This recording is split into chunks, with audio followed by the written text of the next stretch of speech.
de notre cœur, qui nous connaît mieux que nous-mêmes et qui nous attend tout le temps.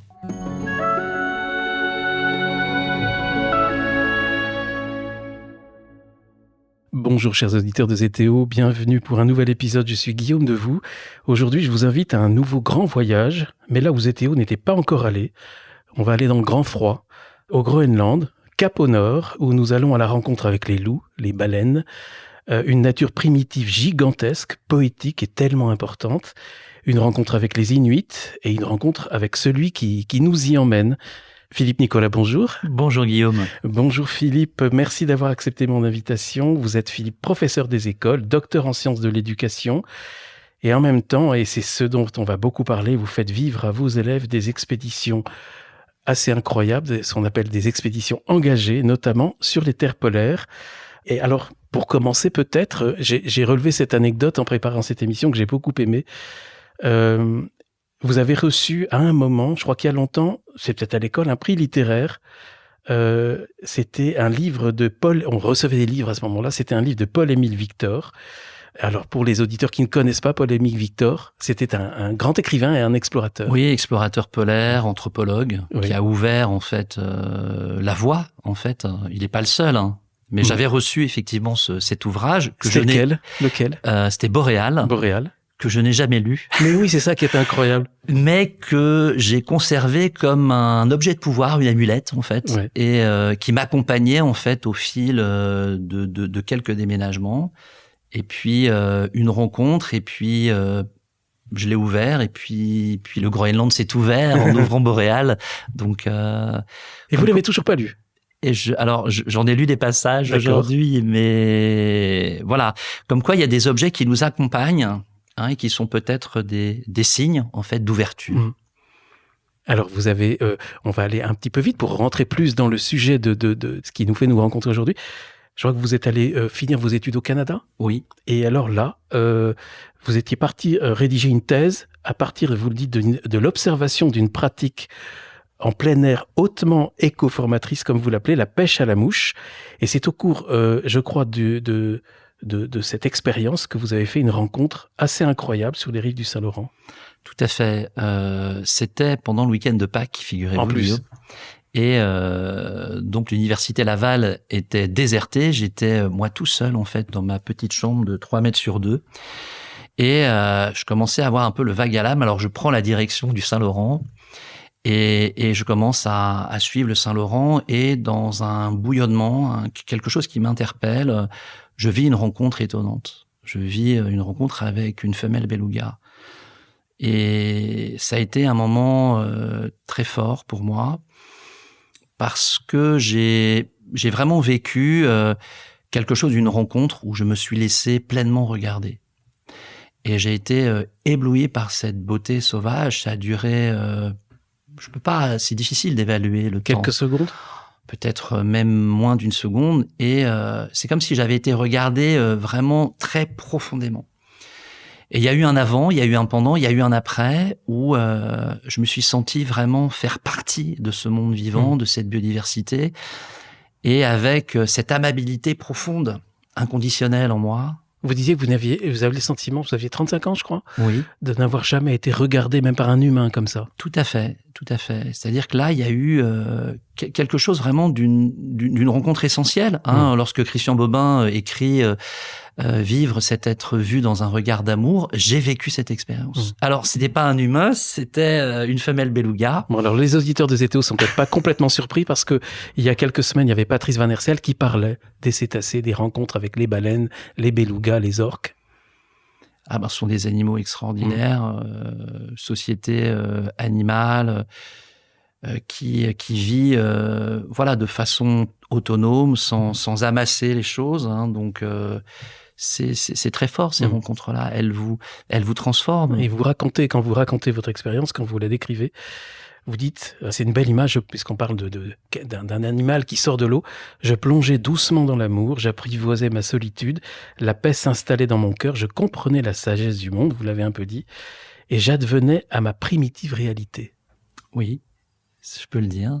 Cet état d'enfance, ce regard qui vient ouvrir en fait l'espace et qui permet je pense à ma personne de se déployer dans ma carcasse. Et figurez-vous que voilà, j'ai fait le lien entre cet aphorisme de René Char, dans nos ténèbres, il n'y a pas une place pour la beauté, toute la place est pour la beauté.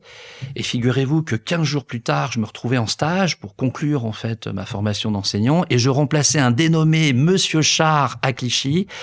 Et j'arrivais avec cette énergie, avec cet amour intérieur que j'ai pu déverser sur des jeunes de banlieue à Clichy. Mmh. Et un jeune a été vraiment touché pendant ce stage et m'a dédicacé un ouvrage que j'ai encore, où il a lui aussi plongé finalement dans cette amitié avec le vivant. Mmh. Qu'est-ce qui s'est passé pendant ce moment, ce regard de cette femelle beluga, quand vous dites cette révélation, elle est passée par l'étape incontournable, vous venez de le dire, d'épouser votre ombre? Oui, épouser dans le sens de ne pas finalement de la traverser, de faire un avec, d'oser la regarder. Et je crois l'expérience spirituelle laïque très forte, que vraiment dans nos ténèbres, toute la place est pour la beauté, pour peu qu'on se laisse regarder là où, dans nos misères, dans nos replis. Et la liberté, est-ce qu'elle n'est pas finalement ce saisissement entre ces difficultés et de se découvrir profondément aimé justement là. Et là, c'est quelque chose d'extraordinaire. C'est-à-dire qu'on est aimé, l'amour n'est pas dépendant de nos actions, de notre paraître, il est dépendant de notre être. Et quand vous découvrez ici et maintenant que votre être est aimé de façon inconditionnelle, donc finalement, vous soulevez de terre, en fait. Vous renaissez. Comment se fait-il que ces cétacés nous transmettent cet amour inconditionnel? Ça vient d'où? Écoutez... Ils contiennent la mémoire du monde, ou enfin, je renvoie aussi Patrice Van Hersel à des réponses. Je pense que ces animaux magnifiques sont un peu les gardiens, les sentinelles du vivant, et au même titre que les dauphins. J'ai pu l'année dernière croiser une famille d'orques, et j'ai été aussi là émerveillé, fasciné. Et 6 mois auparavant, j'avais croisé avec mes élèves une meute de loups dans le Kera. Et donc, en tant que chercheur, je me suis posé la question, mais ces signes-là, entre les loups qui viennent à ta rencontre avec des jeunes, ces orques qui viennent, qu'est-ce qu'on peut dire de ça?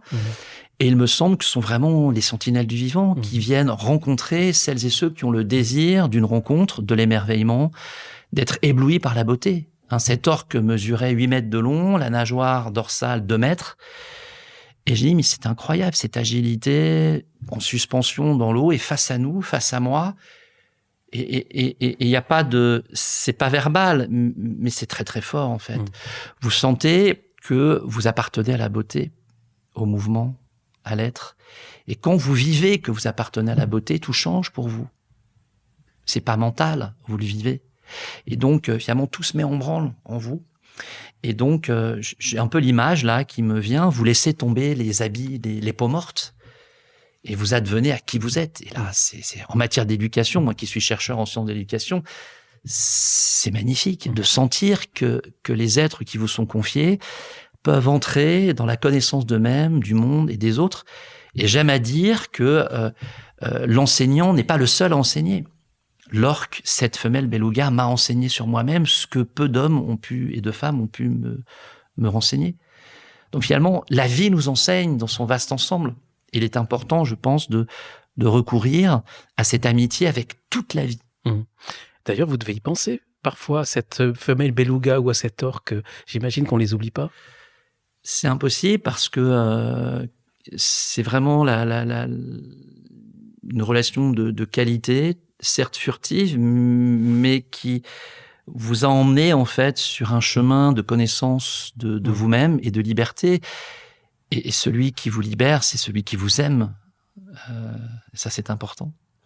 Alors, vous allez prendre un chemin qui peut paraître inattendu, mais qui est en fait logique. Quand on voit votre formation, Philippe, vous devenez professeur des écoles en banlieue parisienne, et pas n'importe où, au pied de la plus grande barre d'immeubles d'Europe, en région parisienne. Oui. Eh bien, écoutez, je ne connaissais pas, j'étais à 15 kilomètres de ma petite bourgade du Val d'Oise, et voilà qu'un 1er octobre 2003, je suis affecté au pied de la plus grande barre d'immeubles d'Europe. Et j'ai gardé la mémoire parfaite de cette jeune fille qui avait un cartable derrière le dos. Je ne savais pas où se trouvait l'école Pierre de Coubertin. C'était où, à Gennevilliers, c'est ça? À Villeneuve-la-Garenne. D'accord. Et voilà que je pose la question à cette élève, et elle me regarde, « Ah, vous n'êtes pas d'ici, vous ?» Et je dis, « Non, je ne suis pas d'ici. » À quoi elle a vu ça? Ma silhouette. Elle dit, je vais vous montrer, suivez-moi. Et dans le dédale, en fait, tout était en reconstruction. Elle m'emmène, en fait, à l'école. Et secrètement, dans mon cœur, je ne suis pas d'ici, mais peut-être que je vais apporter cette résonance par rapport au vivant. Et alors, comme vous êtes en même temps un chercheur, vous êtes un homme qui réfléchit beaucoup, Philippe, vous avez tout de suite cette réflexion sur le fait d'être enseignant en banlieue parisienne, dans une zone en plus classée zone d'éducation prioritaire, et vous faites ce constat qui peut paraître évident, mais qui chez vous va avoir des implications très fortes. C'est cette séparation entre l'enfant, la nature, l'humain, le vivant, et aussi l'enfant et sa propre sensibilité. Ah oui, là, ça a été, je pense, qui a mis le pied à l'étrier à des travaux de recherche.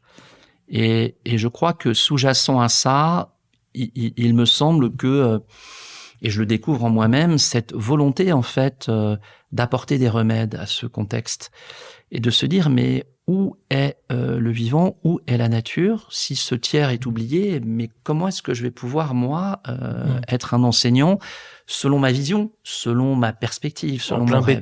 En plein béton.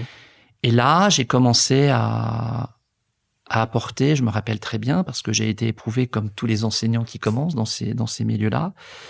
Et puis, je me rappelle très bien, j'avais une AX, Guillaume, à ce moment-là, et j'étais un peu découragé. Petite Citroën. Et voilà qu'au moment où je mets la clé dans la portière, cette petite voix intérieure, fais donc ce que tu aimes avec tes élèves, fais donc ce que tu aimes. Et moi, ma résonance, c'était l'aquariologie, l'étude de petits poissons assez robustes. Et dès le lendemain, je prends très à cœur cette petite voix et j'amène dans des petits bocaux de cornichons que j'avais préalablement lavés quelques poissons assez robustes. Et là, je vois en fait l'émerveillement dès le lendemain matin de tous mes élèves, fascinés en fait par... J'amenais des enseignants, d'autres enseignants. Et là, j'ai pu commencer à déployer cette pédagogie un peu transversale, car il s'agissait d'observer, mais il s'agissait de dessiner, il s'agissait de mesurer, il s'agissait de compter, il s'agissait d'apprécier le volume d'eau, etc. Et là, j'ai vu en fait que l'autorité, c'était celle du vivant. Une autorité, évidemment, qui n'assujettit pas, mais qui libère. Et là, j'ai vu l'émerveillement, j'ai vu la contemplation, et j'ai vu l'intérêt, et j'ai vu la posture de mes élèves entrer dans leur métier d'élève. Ça, c'est vraiment quelque chose de très important. Entrer dans son métier d'élève, c'est-à-dire découvrir la force de l'apprentissage, c'est-à-dire connaissance de soi, du monde et des autres. Et par l'expérience de la nature. Vous aviez été très marqué, je crois, par la lecture d'un livre, je ne sais pas à quel moment, mais un livre de l'écrivain Robert Pyle, qui parle d'extinction de l'expérience de la nature. Ah bah oui, là, ça c'est... Et si vous voulez, dans le cadre de ma thèse, moi j'ai pu être rattaché au groupe sur l'éco-formation, et ce concept... on parle de concept quand on fait de la recherche, hein, c'est un mot qu'on construit et qu'on emplit d'une définition pour être à même de discuter. Et pour moi, un concept très fort, un mot-clé, c'est l'éco-naissance. C'est naître ici et maintenant avec le vivant. Et l'enseignant, en fait, n'a pas grand-chose à faire, si ce n'est de recourir à la nature, au vivant et aux sollicitations plurielles de la nature. La nature dans son mouvement... c'est un cortège de présents, il y a une prodigalité incroyable, et simplement d'être l'enseignant qui regarde comment la nature, dans son mouvement, dans son chant, dans sa beauté, va toucher, va émouvoir les jeunes. C'est ça qui est très important. Alors vous voyez bien le danger à essayer de bâtir une société hors sol, hors nature, c'est extrêmement dangereux. Une société marchande, consumériste, de l'hyper-immédiateté. Là, vous êtes en plein dedans, là. Et de découvrir que finalement, cette reconnexion avec le vivant, eh bien, elle participe d'une attention et d'une concentration des élèves. Et donc là, vous pouvez finalement faire déployer votre métier d'enseignant. Et puis, si d'aventure, vous découvrez qu'il est essentiel de prendre en considération la vie intérieure de vos élèves, c'est-à-dire leur sensibilité, leurs émotions, leurs rêves, leurs aspirations, alors là, finalement, quand vous placez la nature et le droit à reconnaître en fait des différences et les aspirations de vos élèves, alors là, en 15 jours, vous voyez vous voyez en fait votre classe qui grandit et qui court pour aller à l'école. Et donc, c'est aussi, ça m'a beaucoup touché quand je préparais cette émission avec beaucoup d'émotion et de joie. Vous dites, Philippe, ces enfants qui traversent les années scolaires sans expérimenter les bienfaits de la nature, ils peuvent pas éprouver, vous venez de le dire, ils peuvent pas éprouver leur propre qualité d'être qui mérite d'être aimée. C'est la connaissance avec le monde et la connaissance avec soi-même. Si vous voulez, on est composé, ça c'est, j'allais dire, les scientifiques, les médecins qui le disent, on est composé d'air, d'eau, de terre au sens de molécules, d'atomes, et l'environnement n'est composé que de la même chose. Au moment où vous allez marcher en forêt ou au bord de l'eau, qu'est-ce qui se passe? Cette espèce d'amitié, de communauté de substances, de communauté élémentale qui fait que vous vous sentez bien. Vous vous sentez à nouveau peut-être sur un chemin d'harmonisation avec l'environnement. C'est ce que j'ai vécu profondément au Groenland. J'ai croisé des êtres, des enfants, des femmes et des hommes profondément eux-mêmes, profondément unis en harmonie avec tout ce qui les entoure. Et là, quand vous êtes chercheur en éducation, que vous voyez ça, vous dites, mais il y a des ici sur Terre, finalement, où il fait bon vivre. L'exhortation dans la Genèse, Dieu vit que cela est bon, Dieu vit que cela est bon, c'est vrai. C'est pas du pipeau, c'est vrai. Et quand vous le vivez viscéralement, vous dites, mais qu'est-ce qu'on fait? Qu'est-ce qu'on fait finalement dans nos environnements à nous couper, à nous séparer, alors que le monde est ouvert? Et nous sommes des êtres de relation, et aussi avec la biodiversité à laquelle nous appartenons. Alors ça, je crois que ça, c'est extrêmement important. Je crois qu'il n'y a aucun enfant qui ne s'émerveille pas devant un poussin, un chiot ou un petit lapin. Prendre en considération finalement qu'on est dans un monde ouvert, il y a de la distinction, mais il n'y a pas de séparation. Et ça, je crois que c'est vraiment quelque chose qu'il faut dire dans le champ de l'éducation, très très fort, et qu'on est invité finalement à entrer en relation, voire en amitié, et on pourrait dire en fraternité. On est très proche en fait de François d'Assise quand on dit ça. Oui, et puis on va l'être avec vous pendant cette exploration, parce qu'on va bientôt au Groenland. Vous parlez de la question du jardin en éducation, le champ de l'éco-formation, et c'est pour vous le continuum du récit de la Genèse. Ah oui, alors là... Cet émerveillement devant la création. Ah oui, c'est pour moi...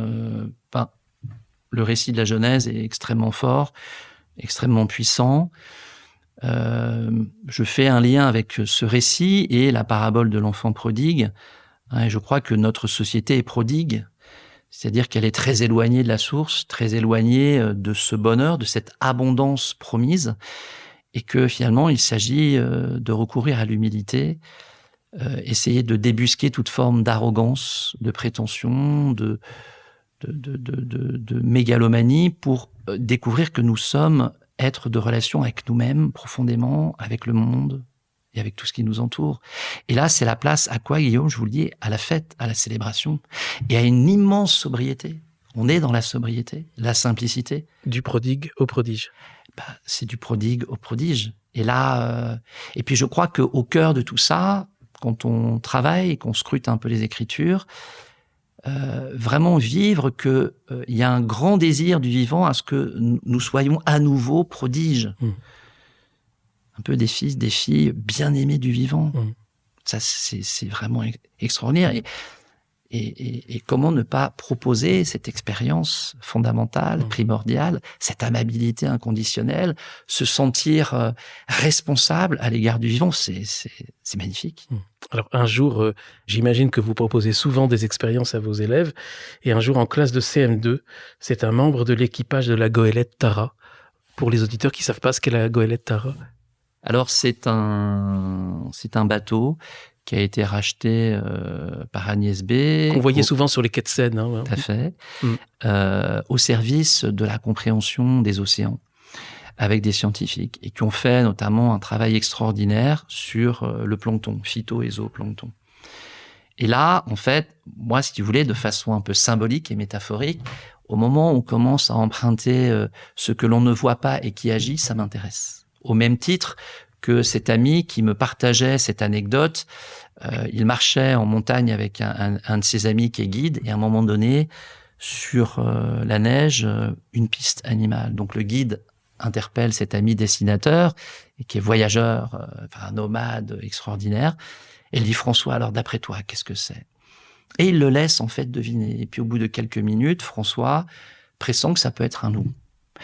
Et François me dit, écoute Philippe, j'ai vu les traces du loup dans la neige. Je ne l'ai pas vu, je ne l'ai pas entendu, mais d'un coup d'un seul, la montagne s'est habillée, elle est devenue magique.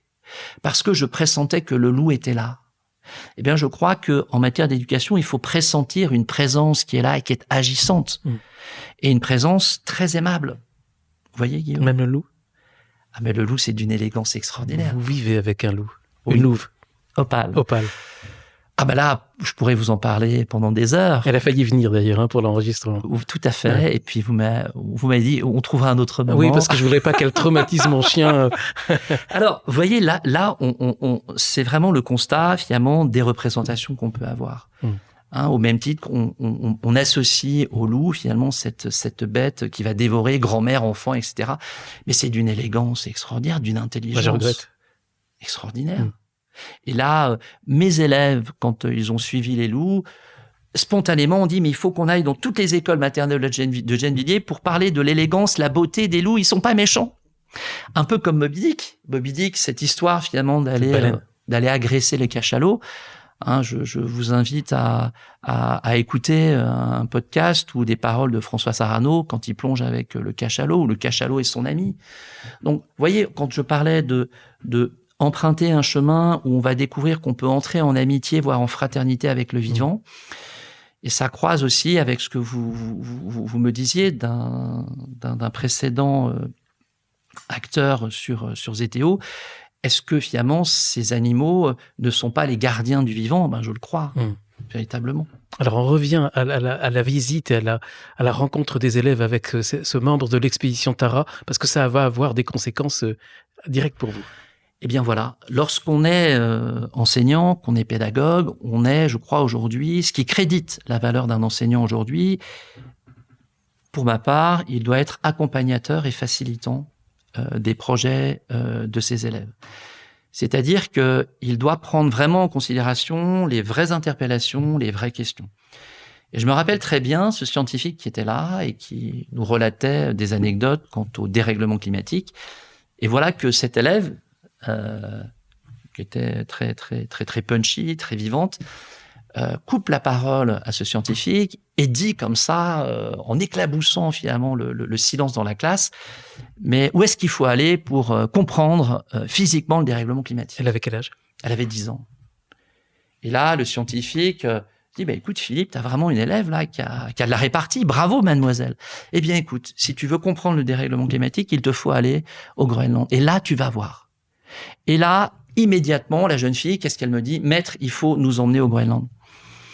Et moi qui me dit être pédagogue et accompagnateur des projets de mes élèves, je lui dis, écoute, pour le moment, je ne sais pas. Pourquoi pas? Jean-Baptiste Charcot. Jean-Baptiste Charcot, pourquoi pas? Et puis, j'en parle autour de moi. Et puis, voilà que l'idée folle se conçoit, se réalise et s'incarne. Et on finit, en fait, sur cette injonction joyeuse, magnifique, de cet élève de 10 ans à organiser une expédition au Groenland. La parenthèse à Jean-Baptiste Charcot, parce que lui aussi est un explorateur, un grand aventurier, navigateur, très lié à Saint-Malo d'ailleurs. Jean-Baptiste Charcot, le pourquoi pas. Et son bateau s'appelait le pourquoi pas, qui a disparu d'ailleurs. Qui a su s'affranchir, en fait, d'une autorité familiale. Et quand il était petit et qu'il parlait de ses projets, où il était plutôt de bon ton de faire médecine, il a fait médecine, et il avait cette récurrence magnifique de dire « et pourquoi pas ?» Il gardait en lui son projet personnel, c'est-à-dire son être. Il conservait en fait son projet singulier, la singularité de son être. Et puis on sait très bien, pour ceux qui sont passionnés d'aventure polaire, tout ce qu'a apporté Jean-Baptiste Charcot en matière d'humanité, d'intégrité, d'éthique, c'est un homme magnifique. Mais là, vous dites, qu'est-ce que vous dites alors? Je me dis, tu t'es laissé non pas déborder, mais tu prends réellement en considération les projets. Tu accompagnes tes élèves dans leur dimension d'auteur. Et ça, je crois qu'en éducation, c'est extrêmement important de pressentir que ce sont nos enfants, et à la manière de Khalil Gibran, on est un peu finalement les arcs et on propulse nos enfants les flèches. À un moment donné, on doit apprendre à lâcher prise. On peut pas mettre la main, ça c'est bon pour toi. Et cette expédition a eu lieu, et elle a été exceptionnelle. Donc vous créez l'expédition Cap au Nord. On crée l'expédition par rapport à cette folle inspiration de cet élève de banlieue qui vient avec nous et qui vit... Mais ça s'est pas fait tout de suite, il a fallu, il y a quand même des étapes. Alors, oui. Parce qu'on n'emmène pas quand même comme ça des enfants non. Du jour au lendemain au Groenland. C'est-à-dire qu'il faut bâtir un projet, rencontrer évidemment les parents, essayer d'avoir du partenariat, des soutiens. Et puis, on part pas en expédition comme ça sans avoir monté au préalable 1 année, voire 2 de préparation, avec des week-ends d'intégration, où on est à même d'appréhender la robustesse de chaque jeune, la compatibilité avec le groupe, et puis cette appétence naturelle innée pour les sciences. Hein, on part pas en expédition si on n'a pas quelques missions scientifiques. Hein, je reviens un peu sur cette dimension d'auteur qui, pour moi, est essentielle en éducation. Hein, Maria Montessori disait qu'il était important que nos enfants fassent des actions, donc qu'ils soient acteurs, mais si ces actions, elles sont commanditées par quelqu'un qui régente tout, je pense qu'on peut aujourd'hui dire que la véritable éducation, c'est celle qui renature, mais qui ne dénature pas, évidemment, et qui va chercher vraiment la singularité du sujet, et qui va pouvoir s'exprimer, et qui, peut-être, au fil des expériences, va découvrir qui il est vraiment ici sur Terre. Donc, très important, cette reconnexion avec la nature, et en même temps, une recherche scientifique. Il y a une véritable démarche scientifique que vous allez mener dans ces expéditions. Tout à fait, c'est-à-dire être à même l'adage « cherche et tu trouveras ». Je crois que « cherche et tu trouveras ». C'est presque Zétéo, ça. C'est presque Zétéo. Et l'esprit de la quête qui croise les apports récents des neurosciences, extrêmement important dans l'enfance. Hein, ces expéditions, c'est comme une immense quête au trésor. Qu'est-ce qu'on va trouver ? On va trouver un trésor. Mais quel est ce trésor ? On ne sait pas. Mais on va se former à l'appropriation de la démarche expérimentale. Très brièvement, qu'est-ce que c'est ? Je suis face à un problème, à une question. J'ai des idées. Je vais, entre guillemets, choisir l'idée la plus forte, ce qu'on appelle l'hypothèse. Cette hypothèse, eh bien, je vais la confronter à un protocole expérimental. Le protocole va livrer des résultats. Ces résultats vont apporter des conclusions et ces conclusions vont susciter une communication, une publication. Et il y a quand même 4 années de préparation. Alors, on a là, pour le Groenland, 4 années de préparation et dans l'entre-deux, on est quand même parti 2 fois en Islande. Ça, c'est important à dire. On s'est rapproché du Groenland. On s'est rapproché, on le voyait de temps en temps et ça nous a permis de voir un peu les points aveugles et qu'est-ce qu'on avait besoin de travailler en équipe. Et puis c'est arrivé aussi au moment du Covid, ça n'a pas dû aider? Alors, ça a été compliqué et en cette période, c'était Barbara Pompili qui était ministre de la Transition écologique et qui a vraiment soutenu la démarche Cap au Nord et qui me voit et qui me fait « Alors vous êtes un sacré gaillard, vous aviez juste un petit point bleu là, tout était bouché, vous y êtes allé. Alors pour cette raison, tout mon cabinet là administratif vous soutient, on vous soutiendra jusqu'au bout. » Et ça a été vraiment une très belle expérience, une très belle rencontre avec cette femme qui était donc sur cette période ministre de la Transition écologique. Et puis, vous savez, quand vous partez, Guillaume, une fois en expédition, vous ne pouvez pas dire que c'est une fois. Vous êtes sur le retour et vous commencez à imaginer, pas la seconde, mais la deuxième, puis la troisième. Parce que vous retrouvez avec des scientifiques de façon autonome, avec des tentes, avec un peu à la scout, hein, il faut quand même le dire, et puis être à même d'aller chercher en fait le battement, la palpitation du vivant, essayer de comprendre dans des relevés, de donner ce qui se passe et prendre vraiment en considération que nos jeunes sont capables, mineurs, à co-construire le monde avec nous. Ça, c'est fondamental. Alors, vous choisissez au Groenland, lorsque c'est le moment est venu d'aller au Groenland, on est en quelle année là Alors, la première... avec cet élève, l'idée, on doit être en 2020. C'est ça, il n'y a pas très longtemps. Et donc, vous choisissez un village de pêcheurs de 170 âmes. Pourquoi ? Ça, c'est une excellente question. Le village de Sakak s'est proposé à nous comme une évidence Parce que Sakak a connu les premières vagues migratoires humaines il y a 5000 ans. Rendez-vous compte. Et le fait de se retrouver sur ce territoire qui a accueilli, j'allais dire, des tribus, avec des chasseurs, pêcheurs, des femmes, des enfants, c'est pas anodin. Le fait de se retrouver sur un ici sur Terre où il n'y a pas l'eau courante, il n'y a aucune voiture, et que tout est dédié à la chasse, à la pêche, au ressenti, à l'orientation, la compréhension finalement de ce qui se passe au niveau du ciel, au niveau des nuages. Les icebergs, ils n'ont pas de GPS, pas besoin de GPS. Pourquoi ? Parce que, si vous voulez, le paysage change en permanence avec le déplacement des icebergs. Et donc, on a choisi de poser notre bivouac à Sakak. Et ça a été un choc anthropologique immense. Ça a été pour moi, je réitère, vraiment la révélation du récit de la Genèse. Mais profondément, viscéralement, en moi-même. Et j'en pleurais de joie. J'en pleurais de joie. Je dis, mais c'est vrai, en fait. Ces hommes, ces femmes, ces enfants vivent véritablement dans une géographie très sauvage, exigeante, dure. Une vie qu'on n'envierait pas quand même, de notre confort matérialiste et occidental. Figurez-vous que moi, si on me donnait la possibilité de passer un hivernage à Sakak, je dis oui tout de suite. Je dis oui tout de suite. Là, vous êtes combien ? Vous êtes 25 ? Oui. Dont une quinzaine de mineurs. Exactement. Donc, et alors, ce qui m'intéresse aussi beaucoup, ce sont les constellations, Philippe. Vous parlez de tout un objectif, on en a parlé d'un objectif scientifique, il y a aussi une expérience sensible, mais il y a une démarche véritablement intellectuelle et empirique, avec 5 domaines. J'aimerais qu'on en parle un petit peu, parce que c'est quand même très intéressant de les associer et très original. L'océanographie, la biologie marine, la glaciologie, la météorologie et l'anthropologie, dont vous dites... C'est la reine des sciences, c'est le palpitant de l'expédition. Et vous appelez ça tout ensemble les constellations. Tout à fait. C'est-à-dire que le cœur, le socle, le palpitant, c'est l'anthropologie. Et je crois qu'aujourd'hui, c'est vraiment, aujourd'hui, au moment où on se parle, je pense qu'on peut non pas s'accorder, mais moi j'ose l'affirmer, on a vraiment besoin, dans la recherche, de recourir à notre sensibilité, notre humanité, notre émotivité. On ne doit pas la laisser de côté. Et l'anthropologie, finalement, c'est accepter la rencontre avec le tout autre, des grandes altérités. Et nos 15 jeunes qui venaient de 5 régions de France, il faut quand même le préciser, ont vécu aussi ce choc anthropologique.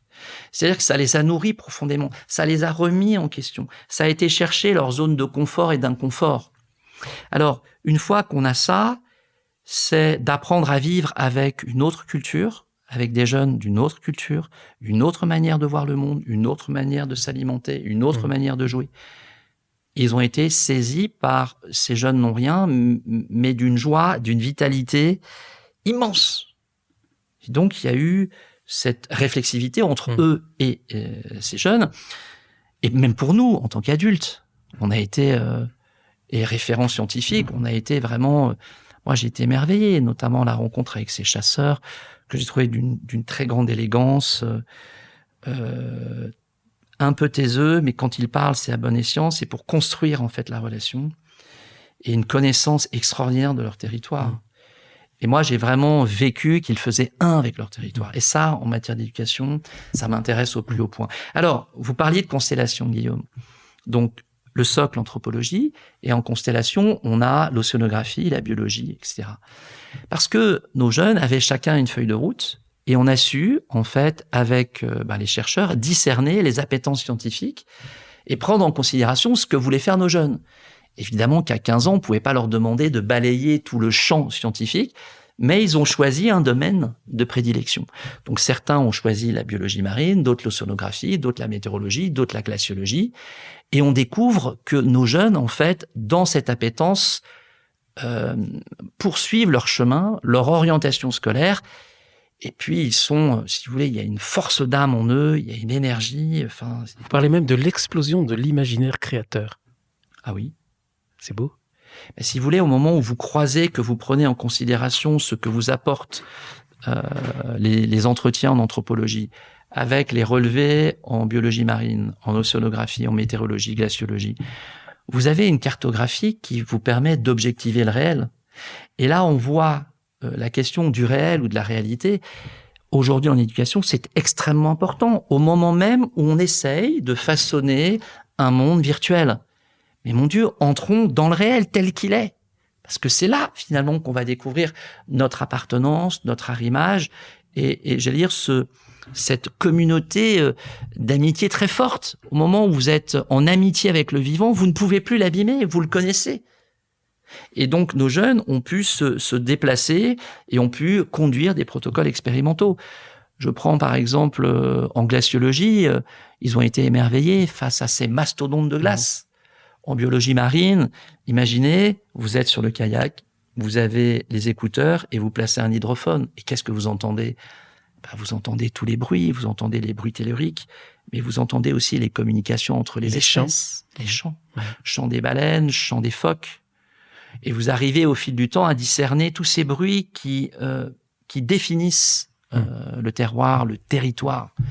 Et c'est extraordinaire. C'est-à-dire que vous pouvez vivre au Groenland si et seulement si vous avez trouvé les modalités d'accord avec le territoire.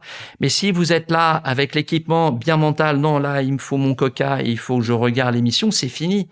Vous êtes en grand danger. Et d'amener des jeunes au Groenland et qu'ils découvrent que leur être est de relation, et que dans la mesure où ils vont tisser des liens de connexion, de relation avec tout ce qui les entoure, ils vont découvrir une vie, une importance et une énergie incroyable. J'ai reçu récemment pour Zétéo, mais ça sera diffusé un peu plus tard, un invité qui parle du danger des écrans et qui dit qu'il y a cette formule qu'en fait, tout ce qui est derrière un écran, c'est déjà mort, c'est le passé. Et c'est un petit peu ce que vous dites, hein, c'est dans ce monde virtuel que nous proposent les écrans. C'est-à-dire que je crois que derrière les écrans, il y a l'implicite de voir chez l'être humain non pas un ami, un frère, mais un consommateur. Mais on y passe tellement de temps aussi. Alors nous, on a passé un peu de temps sur les écrans, mais c'était pour les besoins scientifiques. Ouais. Au moment où nos jeunes de 15 ans, moi je suis extrêmement fier, quand vous les voyez qui utilisent des drones, moi je sais pas utiliser des drones sous-marins, drones aériens, et qui vont aller chercher des images, qui vont documenter. On est passé à la Cité des Sciences pour animer avec nos jeunes mineurs des conférences. Quand je vous dis co-construire le monde dès qu'on arrive sur la planète, c'est vraiment à prendre en considération. Je vous donne une anecdote. En Islande, 4 adolescents de 15 à 16 ans ont réalisé une bathymétrie d'un lac glaciaire. Une bathymétrie, c'est une cartographie. Ça n'avait jamais été réalisé, même par les chercheurs d'Islande. Et étant en relation avec Tolly, qui est la référente glaciologue en Islande, quand je lui communique ce qu'on a fait, la cartographie, elle me dit « Waouh, mais c'est un truc de dingue, qu'est-ce que vous avez fait là ?» Elle dit « Est-ce que tu peux me donner finalement votre démarche, etc. » Parce que figure-toi, Philippe, on a un financement pour faire la même chose que vous. Ça sera plus précis, plus rigoureux, mais je veux m'appuyer sur ce que vous avez fait. Je lui dis « Écoute Tolly, je ne te demande qu'une seule chose. » Tu fais apparaître le prénom et le nom de ces adolescents dans la recherche. Je veux que leur nom figure en Islande sur la recherche à 15 ans. Et la vie d'un jeune à 15 ans, vous voyez bien, Guillaume, qu'elle change. Oui, il y a des cas. Vous citez le cas d'Augustin, de Lou aussi. Augustin. Ouais. Alors Lou, par exemple, Lou qui est sur son kayak et qui vit la rencontre folle. Une baleine vient à sa rencontre, un cétacé. Moi, j'étais derrière, à 200 mètres, je vois la scène, parce que j'ai vu cette empreinte qui ressemble comme à une galette parfaite, et j'ai dit, c'est passé quelque chose. Donc, je lui pose des questions, et là, on est dans la fascination. C'est-à-dire qu'elle a été touchée par la beauté, et en même temps, elle a eu peur. Donc, je lui dis, elle raconte pas n'importe quoi. Cette baleine est venue à sa rencontre. Mais qu'est-ce qui se passe après ? Il se passe que cette jeune fille commence à construire son projet de vie. Elle veut être biologiste marin. Elle veut connaître, défendre les baleines. La rencontre a été très furtive, 1 seconde. Et vous voyez en fait cette force enseignante du vivant chez nos enfants. Elle a été bouleversée, remaniée, et aujourd'hui, vous la verriez, elle n'a pas encore 16 ans, elle peut parler devant 200, 300 personnes sans aucun problème. C'est cette grande énergie du vivant qui la traverse, comme tous les jeunes. Et Augustin ? Ah bah Augustin, lui, il vit quelque chose de très fort, à savoir que après l'expédition, c'était prévu de longue date, il part à New York et là il vit en fait Ils vivent deux mondes différents. Et spontanément, il m'envoie un courrier de New York où il dit, mais Philippe, là, je prends conscience de tout. Mais c'est terrible ce qui se passe, la pollution, l'hyperconsommation, l'hypervitesse, l'hypersélection. Je suis très heureux d'avoir vécu cette expérience avec toi. J'ai hâte de repartir. Et il est reparti avec nous au Groenland. Donc, vous voyez, ce travail, finalement, de prise de conscience de son appartenance au vivant et de ses actions qui sont en faveur du vivant. Alors, on revient à cette première expédition, Philippe, parce que j'imagine qu'elle sert un peu de modèle pour les suivantes aussi. Ce qui m'intéresse beaucoup, c'est donc, on a parlé du port, de ce petit village de pêcheurs de Sakak, je dis bien. Tout à fait. Et donc là, c'est le camp de base. Et là, il faut quand même qu'il y ait un contact avec l'eau. Donc, vous allez créer une expédition avec 3 kayaks, je crois, qui réunissent chacun une petite dizaine de 8 personnes. C'est ça. Le contact avec l'eau, avec les cétacés. Et en même temps, cette présence dont vous parlez tout à l'heure, des aînés, des référents gardiens, des populations qui ont le contact avec vous. Tout à fait. Ça se passe comment ? Si vous voulez, ça se passe, j'ai envie de dire là, ici et maintenant, comme dans un rêve. C'est-à-dire que, en fait, l'étranger, l'ignorant, le méconnaissant, c'est vous. Et si vous empruntez un chemin d'humilité, vous avez à comprendre que eux savent et que vous ne savez pas grand-chose. Et que nous, ce qu'on sait, c'est vraiment marchand. C'est du paraître. Eux, ils sont vraiment dans l'être. C'est-à-dire qu'ils ont un mot clé qui s'appelle imaka, qui veut dire peut-être ou peut-être pas. Et on pourrait penser, nous, quand on arrive sur place, qu'ils se moquent de nous. Mais ils se moquent pas de nous.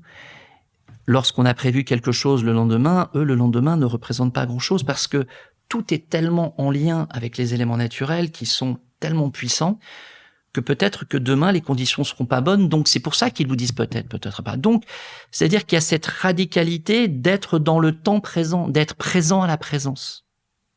Mais ça, en matière d'éducation, c'est énorme. Vous quittez, en fait, vos représentations mentales et vous décidez de vivre pleinement ici et maintenant. Et donc, le champ de possibles s'ouvre. Vous avez des explorations en kayak qui ont été possibles. Certains jours, ça n'a pas été possible. Il a fallu prendre en considération un peu trop de soleil sur les icebergs, donc des effondrements quasiment d'immeubles dans l'eau créant des tsunamis. Il a fallu prendre en considération tout ça. Et c'est-à-dire que vous entrez en relation avec le réel tel qu'il est. Vous sortez de votre petit cinéma intérieur et vous êtes un être agissant avec le monde. Mais c'est extraordinaire. C'est extraordinaire. Oui. Et une chose que j'ai beaucoup aimée aussi, Philippe, c'est que ces jeunes apprennent à donner leur meilleur plutôt qu'être le meilleur. Alors ça vous nommez là un axe très fort de Cap au Nord et qui croise, figurez-vous, les accords Toltec. Ne sois pas le meilleur de l'ensemble, mais donne le meilleur pour l'ensemble. Tiens, c'est une émission à faire un jour, hein, les accords Toltec. Et ça, c'est quelque chose de très fort.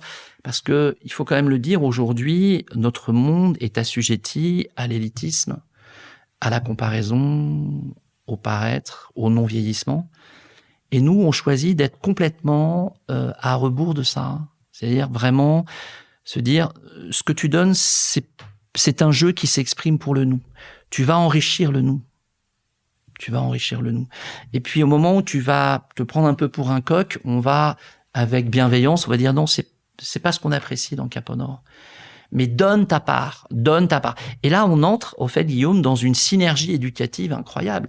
Et aucun des jeunes dans cette démarche qui s'appelle, en éducation, la démarche de projet, pédagogie de projet, chaque jeune qui voit son voisin, sa voisine donner le meilleur, est invité à donner le meilleur.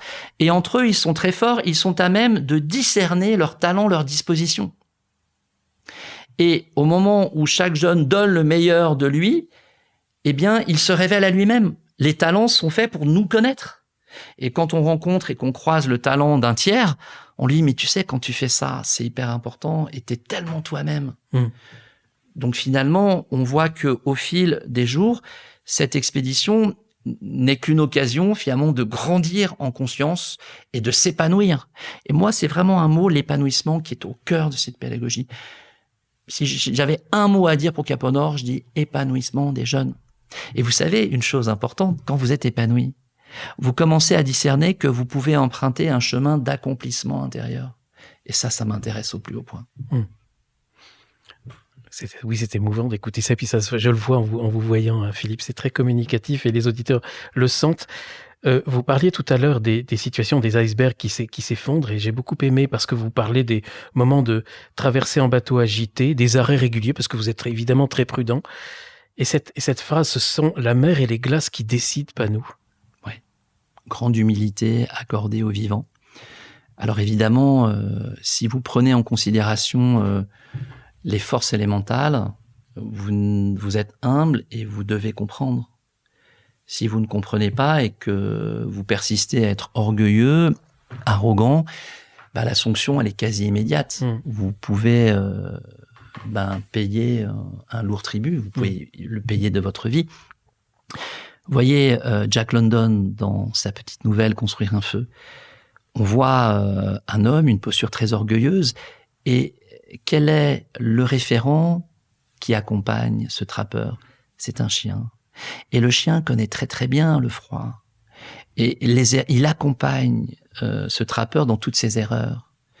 Même au moment où il fait un feu sous un sapin, il n'a pas vu que finalement toutes les branches il y avait énormément de neige qui était.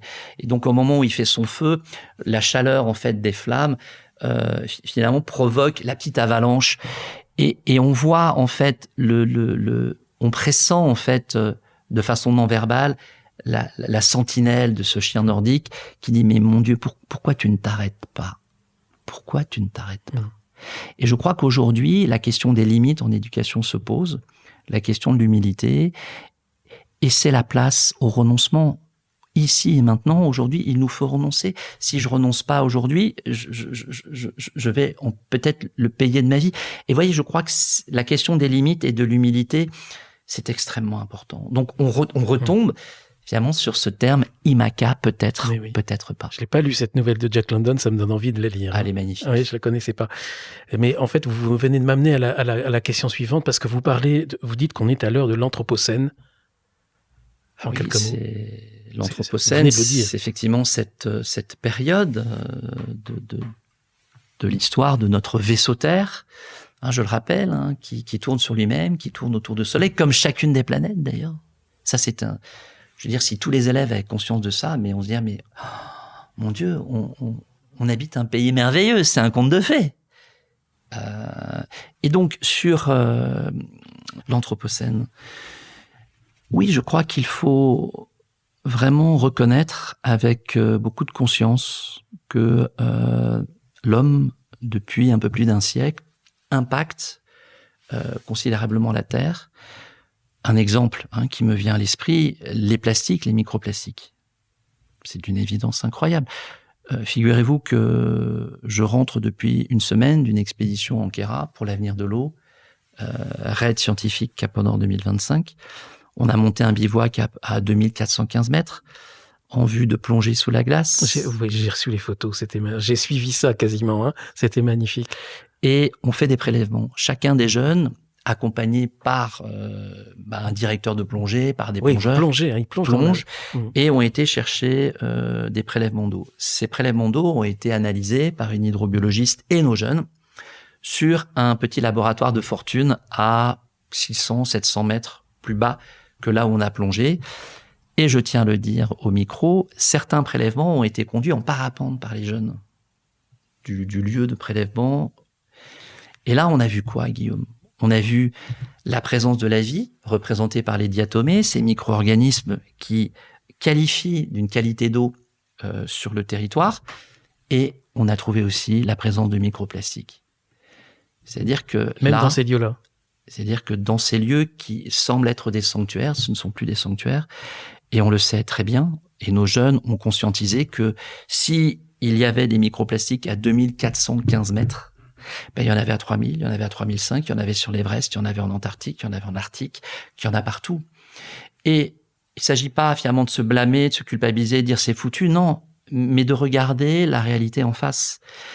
Et la réalité, c'est aussi la présence de ces diatomées qui échappent à l'œil. Mais une diatomée, avec sa structure en silice, c'est extraordinaire de voir ça. Se dire, mais la vie est là. pour peu qu'on accompagne, qu'on comprenne les principes de vie, qu'on s'inscrive dans les principes de vie, et on voit toute la portée d'une éducation qui promeut la vie. Non, mais c'est vrai. Essentiel. J'ai regardé moi-même, hein, pour le coup, c'est fascinant les diatomées. Je savais pas même pas que ça existait. Il y a des milliers d'espèces, c'est d'une beauté incroyable, leur structure en silice. Enfin, on est en contemplation, on se dit mais c'est infime, ça échappe à notre regard, et pourtant c'est là, et ça crédite de la qualité ou non de l'eau. Quand est-ce qu'on va entrer là-dedans? Quand est-ce que l'éducation va prendre en charge la protection du vivant et laisser agir le vivant et c'est simple et ça coûte rien. Comme on parle de l'eau, une parenthèse, Philippe, vous adhérez à ce chercheur japonais, j'ai oublié son nom, qui prend des photos de l'eau en passant de la musique et qui voit les réactions de l'eau. L'eau réagit. Écoutez, moi j'ai envie de vous dire, vous portez comme moi 72% d'eau. Au moment où on vit des contrariétés, est-ce que cette eau qu'on porte à 72%, au moment où on va vomir par exemple, au moment où on a mal au ventre, enfin toutes ces cellules qui baignent dans l'eau, dans le H2O, est-ce que au moment des contraintes de stress, est-ce que cette eau n'est pas à même de réagir? C'est ma réponse. Alors, il y a le Groenland, vous citez aussi l'Amazonie, la Papouasie, il y aura peut-être d'autres projets un jour. C'est vraiment des lieux où on peut vivre ces chocs anthropologiques qui sont salvateurs. Écoutez, c'est des lieux qui sont racines. C'est des lieux qui sont en danger. Hein. Ces peuples racines, ces gardiens du vivant. Vous voyez, par exemple, en venant vous voir, je me dis, mais quel modèle de société nous sommes entrés pour confier nos enfants si jeunes, alors qu'ils n'ont pas 1 an, et de courir au travail. Dans ces cultures-là, l'enfant est roi, mais véritablement roi, c'est-à-dire qu'on en prend soin, on le porte, on peut pas aller travailler d'une certaine manière. Nous, on a construit un monde où on a des enfants, mais on les voit pas grandir, en fait. Ils nous échappent. Dans ces cultures, l'enfant, moi je l'ai vu au Groenland, j'ai vu des filles et garçons extraordinaires de vitalité qui partent à la chasse avec la carabine sur l'épaule. J'ai vraiment été émerveillé. J'ai eu un retour, si vous voulez, Guillaume, sur ma propre éducation au sein de la ferme de mon grand-père Claire.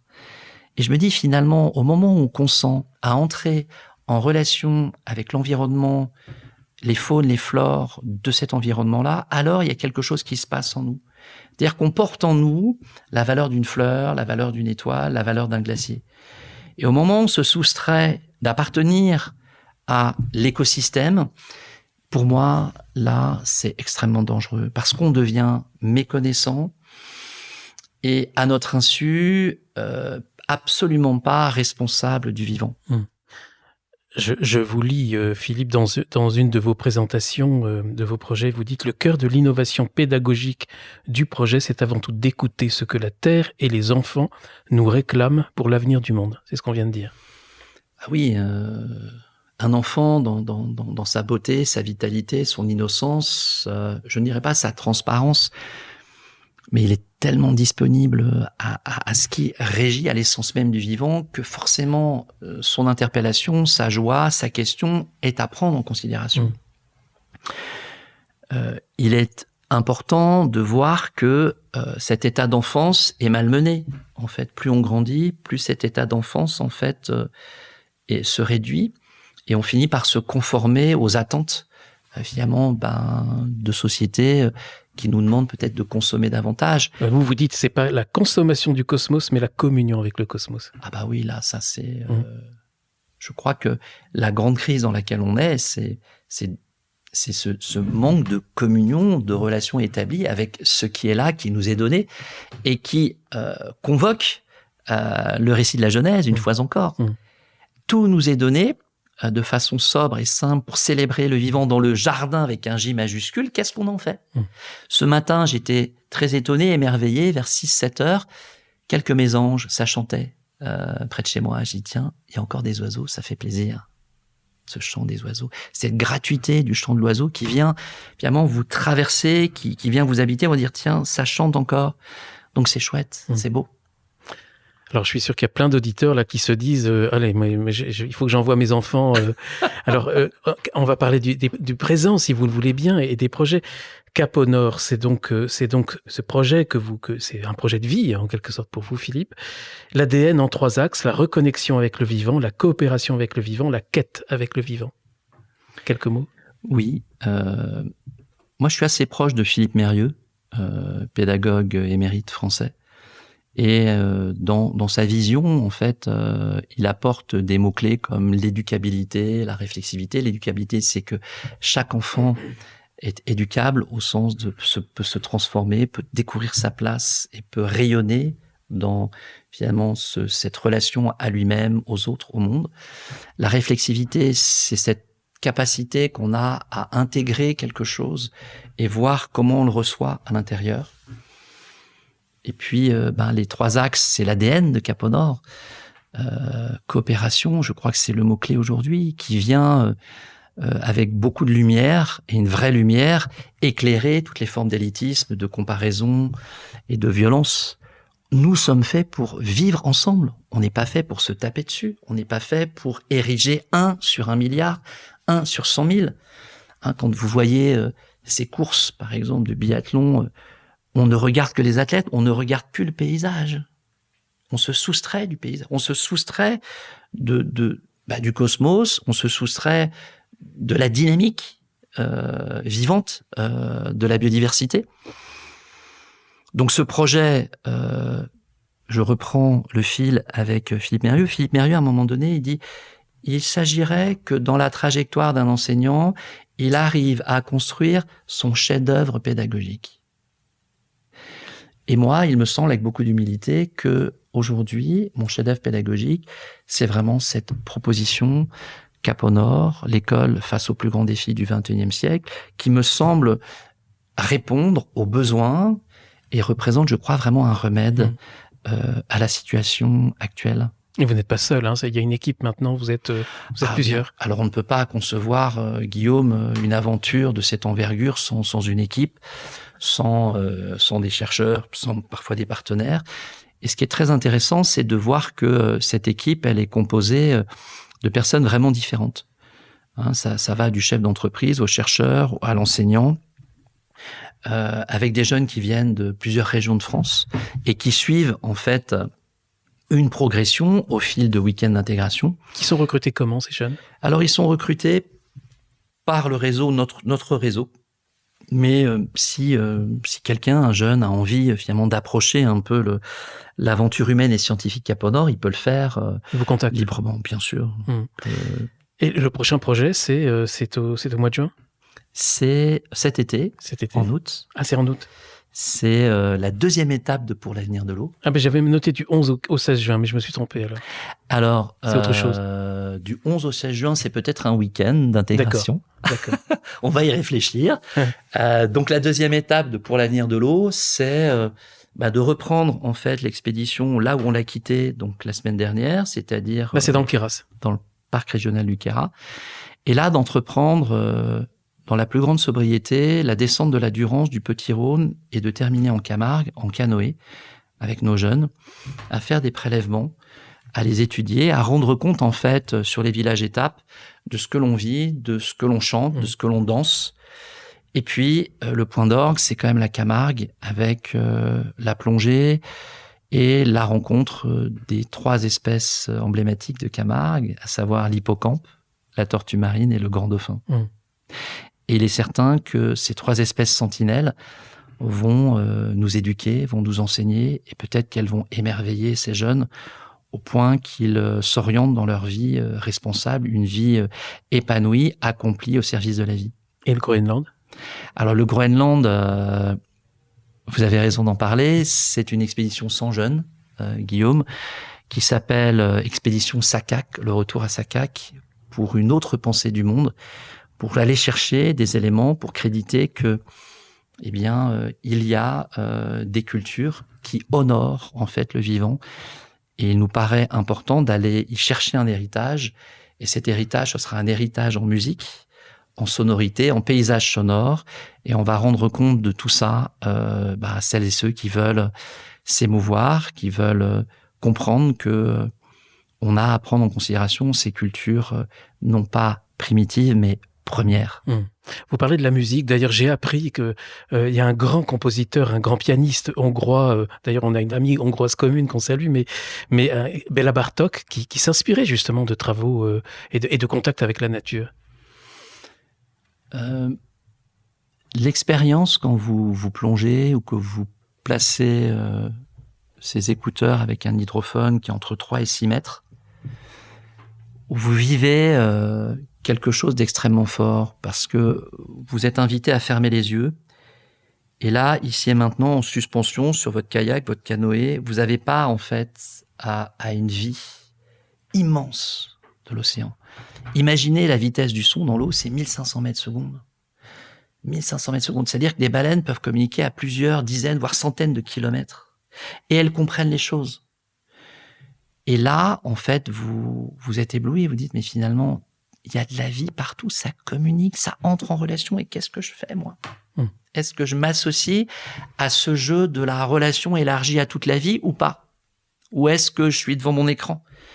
Et nous, le pari, c'est, si vous voulez, d'amener ces jeunes et qui vivent ces expériences très fortes, ces éconnaissances, on y revient, Guillaume, pour que ce soit vraiment des vivants et qu'ils soient eux aussi des gardiens des sentinelles du vivant. Vous réemmènerez quand même des jeunes au Groenland, des mineurs ? Oui, ça fait partie un petit peu de notre projet.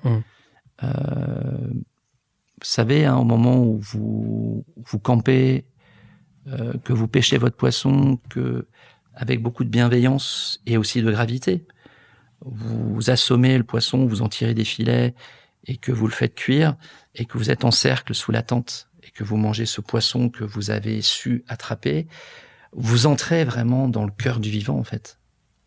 Vous ne vous dédouanez pas de l'acte, entre guillemets, de tuer, mais cet acte-là vous rend tellement plus responsable du vivant. Vous appréciez chaque chose. Parce qu'il y a tellement peu, finalement, il n'y a pas de végétation au Groenland. Donc, tout ce que vous apportez et que vous mangez, que vous partagez, peut prendre une importance très grande. Donc, en tout cas, il y aura des informations sur le site Cap au Nord. Évidemment, le lien est dans le texte qui accompagne cet épisode, le site de Cap au Nord. Philippe, j'aimerais qu'on échange un petit peu sur l'expérience que vous venez de vivre. Alors, le Keras ou le Kera, je ne sais pas. Le Kera, je ne le dis pas bien. Vous m'avez parlé d'une petite chapelle et envoyé des photos. J'étais tellement ému en voyant ça. Une chapelle dans les altitudes, il faisait très froid. Et puis, à l'intérieur, il faisait chaud. Tout à fait. Vous avez vécu. Et une chapelle dédiée à Marie. Dédiée à Sainte-Barbe. À Sainte-Barbe. Exactement. Oui. 1516. Oui. Sur le lieu-dit Le Villard. À côté de notre camp de base. Donc, notre camp de base, un chalet qu'on nous avait prêté très gentiment. En autonomie complète, c'est-à-dire panneaux solaires. Le feu, il faut aller couper le bois, il faut construire le feu. L'eau, c'est pareil, il faut aller la chercher à la source. Et à côté, à peu près à 150 mètres, cette petite chapelle de 1516. Donc j'ai été très curieux, j'y suis allé, j'y allais régulièrement pour m'asseoir, j'y allais avec Opal. Et étonnamment, j'ai trouvé une ambiance très douce, chaleureuse. Et j'ai dit, mais c'est incroyable, en fait. On est là en altitude, il n'y a pas de chauffage du tout. C'est c'est on ne peut plus spartiate. Et étonnamment, j'ai laissé tomber la doudoune, la parka, et je me suis assis. Et j'étais présent, je crois à la présence. Et puis vous m'avez parlé, vous me dites, les yeux fermés, c'était un moment peut-être de fatigue, de difficulté. Et vous parlez de cette consolation en Christ Jésus ressuscité. Ah oui, j'ai vécu là quelque chose d'assez fort. Vous savez, il ne s'agit pas d'idéaliser les aventures humaines. Il y a des caractères, il y a des résistances. On peut engager sur un magnifique CV des personnes et puis on se rend compte que dans le quotidien, ça gratte, ça frotte. Alors qu'est-ce qu'on fait ? Et il s'agit avec beaucoup d'humilité et puis d'oraison, se mettre un peu en recul, un peu en distance et de méditer, de voir comment on peut adoucir, quels sont les actes, les gestes qu'on peut poser. Et moi, j'étais vraiment dans cette ouverture de cœur et voilà, j'ai reçu dans cette oraison ce moment assez fort emprunt de la vie terrestre du Christ. Si Philippe, j'ai été éprouvé, pourquoi toi tu ne serais pas éprouvé? Mais prends appui justement dans la méditation, dans l'oraison, et ça va aller. Et le Notre Père. Et le Notre Père. Voilà, ça c'était très important. Vous m'avez beaucoup écrit avant cette émission. Il y a un enthousiasme très, très propagateur. Le chrétien, c'est celui qui fait advenir le ciel sur terre. Ah oui, ça, je le crois vraiment. Et ça, c'est très mystérieux. Vous pouvez boire un verre d'eau, parce qu'on parle beaucoup de l'eau, donc vous avez complètement le droit. Et c'est dans les conditions du direct. Oui, je crois que... qu'est-ce que je peux dire, si ce n'est mon étonnement, mon émerveillement devant cette présence dans ma vie, agissante. Le Christ. Oui, on peut le dire. Qui ouvre des passerelles, et puis encore une fois, cet arrimage très fort sur cette promesse dans le récit de la Genèse qui finalement est chevillée dans mon être très profondément. Tellement important, je crois, de vouloir offrir, d'avoir ce désir aujourd'hui, dans le contexte actuel, de dire que la vie c'est précieux, la vie c'est sacré. Pour moi, c'est vraiment très important, et puis ça s'arrête pas là. C'est-à-dire qu'il y a une continuité. Et quand on travaille avec des enfants, des jeunes, je crois qu'il est extrêmement important d'avoir aussi cette ouverture spirituelle. Je crois qui est extrêmement important. Et voyez, par exemple, cette ouverture spirituelle, elle trouve une résonance depuis quelques années au sein même de l'éducation nationale, dans la recherche, ou un ouvrage auquel j'ai participé, on ose maintenant parler de spiritualité laïque. Alors encore faut-il définir la spiritualité laïque. Très brièvement, de quoi il s'agit? Il s'agit de faire l'expérience que, ici et maintenant, j'ai affaire à plus grand que moi. J'ai affaire au mystère, j'ai affaire à ce qui peut m'émerveiller. J'ai à vivre l'expérience de l'amour. Est-ce que je suis aimable? Est-ce que je me laisse aimer? Et là, vous voyez, on n'est pas du tout dans des dogmes. On est dans un socle qui est universel. Ici et maintenant, tu peux faire l'expérience du plus grand que toi. Ici et maintenant, tu peux être ébloui, tu peux être émerveillé, tu peux faire l'expérience de la joie profonde. Tu peux faire l'expérience que tu es lié avec tout ça, en fait. Et puis, peut-être l'expérience immense, celle que les moines et les moniales quêtent, c'est peut-être ce cœur à cœur avec la source de la vie et de l'amour. Puis il y a aussi, vous avez remarqué tout à l'heure en arrivant ce livre, pas loin, les dialogues avec l'ange, je crois que ça vous inspire aussi. Ah oui, et comment ne pas être touché en plein cœur par le contexte historique de ce groupe qui vit cette relation avec le ciel, avec le Très-Haut, et qui rend compte de phrases très fortes, comme des aphorismes, avec une force. Vous voyez, par exemple, je fais le lien entre Dialogue avec l'ange et certains aphorismes de René Char. Écoutez celui-ci. Impose ta chance, serre ton bonheur et va vers ton risque. À te regarder, ils s'habitueront. Et puis un deuxième, si vous permettez, Guillaume. Bien sûr. Poncer jusqu'à l'invisible, devenir une victoire qui ne prendra jamais fin. Celui-ci, il est particulièrement résonnant dans ma vie. Une victoire qui ne prendra jamais fin. Est-ce que là, on n'est pas dans le mystère? Je le crois.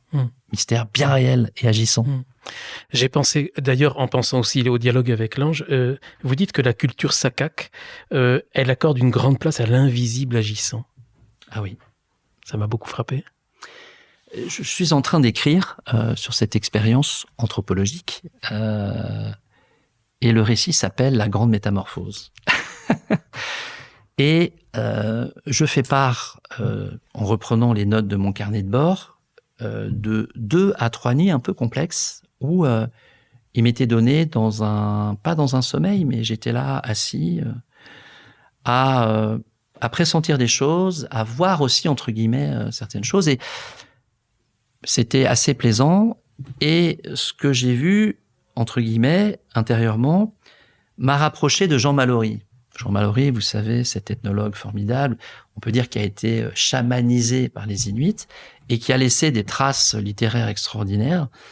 Et donc, je dis, mais c'est étonnant, Philippe, tu vis aussi l'expérience qu'a vécu Jean Mallory par rapport à cet invisible agissant. Et puis à un moment donné, la troisième nuit, c'était un peu plus délicat et ça commençait un peu à me faire peur. Alors j'ai demandé dans mon cœur à ce que ça cesse. Et finalement, les autres nuits, ça a été... j'ai pas poursuivi en fait. Mais je crois véritablement, je parlais tout à l'heure de la diatomée qui échappe au regard humain, eh bien qu'il y a cette vie invisible qui est très agissante. Prenez la métaphore de l'iceberg, Guillaume. Il y a ce qu'on voit et il y a ce qu'on ne voit pas qui représente 9/10 de ce qu'on voit. Et je crois qu'il est important aussi en éducation d'apprendre à chercher, d'apprendre à être disponible. Et puis peut-être, et ça c'est Bertrand Vergely qui le dit souvent, vraiment au moment où on sent une présence, de se tenir dans la présence, tout simplement. Et ça, je crois que c'est vraiment des appuis éducatifs tellement importants. Si je me sens bien ici et maintenant, que je me maintienne dans ce bien-être. Si l'atmosphère est un peu comme cette petite chapelle où c'était très doux et très chaleureux, j'y allais régulièrement. J'aurais été sot de ne pas y aller. J'ai été frappé aussi par la beauté, l'émerveillement, la joie. Vous en parlez souvent. Vous parlez aussi, quand vous parliez des Inuits, de leur relation géopolitique au monde. J'ai beaucoup aimé ça. Et c'est vrai qu'il y a des films qui ont été tournés de ces expéditions au Groenland qui sont absolument magnifiques. Il y a des images d'icebergs dans des couleurs bleues. C'est comme des bijoux. C'est assez inouï. Ce rapport avec la beauté et la joie, on pourrait presque se quitter là-dessus. C'est quelque chose qui est constant là-bas. Si vous voulez, je vous livre une petite anecdote de chercheurs. Lors des premières expéditions, au moment où on se réunissait en cercle, tout le monde avait les larmes aux yeux. Et donc moi, en tant que chercheur, je dis, mais qu'est-ce qui se passe? Et en fait, ces larmes aux yeux, c'est que vous êtes tellement dans la beauté, tellement dans la pureté, que cette beauté, cette pureté, elle vient vous chercher, elle vient vous remodeler. Et donc, elle vient chercher des larmes. C'est comme si vous étiez, entre guillemets, un peu purifié. Et moi, j'arrive à dire qu'on en arrive à un moment donné à pressentir qu'on peut marcher dans la beauté, parce qu'on appartient à la beauté. Et ça, en matière d'éducation, d'oser dire qu'on appartient à la beauté, c'est pour moi fondamental. Parce qu'au moment où vous vivez cette expérience que vous appartenez à la beauté, mais tout est ouvert. C'est le salut. C'est-à-dire que vous vous rendez digne de cette beauté. Vous dire, et vous êtes capable un petit peu de sortir de terre, de ressusciter si vous appartenez à la beauté. Et c'est pas rien. C'est-à-dire que vous pouvez, tout est possible en fait. Tout est possible. Philippe, j'ai pas envie de finir cette émission, alors j'en profite, j'ai encore une question à vous poser, parce que vous avez parlé d'expériences fortes à la Pierre qui Vire, et il se trouve que j'ai 2 très bons amis qui ont vécu des choses très fortes, tous les 2. Et ça les a d'ailleurs rassemblés un jour à la Pierre qui Vire, et vous y allez avec la Louve et avec votre fille. Oui. Qu'est-ce que vous allez vivre là-bas? Une amitié avec le père Abbé et ses frères. On se connaît depuis quelques années. Et puis, ça a été pour moi un lieu d'une rencontre extraordinaire. J'étais, il y a une 20aine d'années, dans un grand dénuement intérieur, une forme de désolation, un désert. Et le 3e jour, ça a été quelque chose de très fort, très très fort. J'en ai parlé à un moine et qui m'a dit que ce serait pas mal que je revienne une fois par an. Et donc j'honore en fait le conseil du moine. C'est ce qu'ils font eux aussi. Et j'ai eu la chance de vivre une amitié fraternelle avec frère Yvan, qui était le frère Potier, extraordinaire, père Luc, extraordinaire. Donc qu'est-ce qu'on a à faire là-bas, si ce n'est de ne rien faire, de se laisser faire, et j'ai envie de vous dire, de se laisser saisir. Et je pense que là aussi, c'est en matière de point d'appui, se laisser saisir, se laisser rejoindre. Et c'est une expérience à vivre, de se laisser saisir. Philippe, juste avant de terminer cette émission, j'aimerais remercier celle qui voudra pas qu'on la nomme, parce que sinon, je sais qu'elle est très modeste et il faudrait que je la nomme presque à toutes les émissions, mais on pense bien à elle, elle a un prénom de fleur. Ah oui, tout à fait. On la salue bien, j'ai son prénom au bout des lèvres, mais je vais pas le dire. Un petit mot avant, encore, quelque chose qu'on s'est pas dit, juste avant de se quitter? De ne pas craindre, de faire confiance, que cette espérance, elle est au cœur du monde. Elle est tellement au cœur du monde que c'est l'espérance parfaite, c'est celle qui ne déçoit pas et ne trahit pas. Même en ces temps agités. Bien sûr. C'est-à-dire que de faire cœur avec cette invitation, ce saisissement dont je parlais, voilà, tous les jeunes vivent l'expérience d'un réenchantement, d'une joie, d'une énergie. Et d'ailleurs, celles et ceux qui les écoutent sont émerveillés. Ils disent, mais d'où vient cette énergie? Mais c'est incroyable, ces jeunes, ils sont mineurs.